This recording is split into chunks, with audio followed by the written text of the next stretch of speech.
क्या कोई बाप अपनी ही सगी बेटी का मर्डर केस की सच्चाई छुपाने के लिए पूरे सिस्टम को खरीद सकता है? कहानी देश के सबसे बड़े बिजनेसमैन की बेटी अहाना जायसवाल की है, जिसकी गर्दन काटकर उसके ही किराए के फ्लैट में हत्या कर दी गई है। केस दिया जाता है सस्पेंडेड और डिप्रेस्ड महिला ऑफिसर रीता ब्राउन को। कमरे में कोई फिंगरप्रिंट नहीं है, कोई सुराग नहीं। पहला शक जाता है अहाना के ड्रग एडिक्ट ड्राइवर राजू पर। पुलिस राजू को पकड़ती है। सीएम प्रेस कॉन्फ्रेंस बुलाकर केस बंद करने की घोषणा करने ही वाला होता है।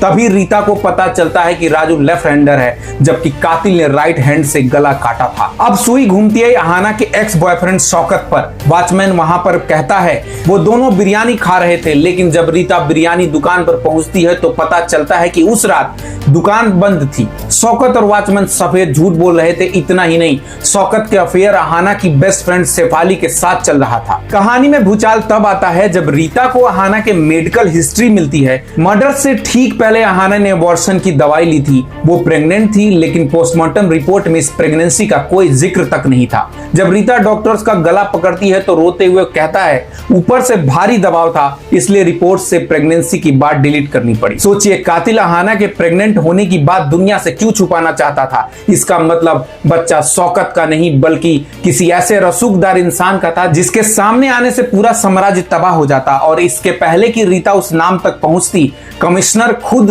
रीता को सस्पेंड कर देता है। क्या वो कातिल अहाना का अपना सगा भाई संजय था, या खुद उसका रसूखदार पिता धीरज जायसवाल है? तो ZEE5 की इस dark psychological thriller series brown को बिल्कुल मिस मत करना। और ऐसे ही रिव्यू और एक्सप्लेन के लिए अभी सब्सक्राइब ठोक दो।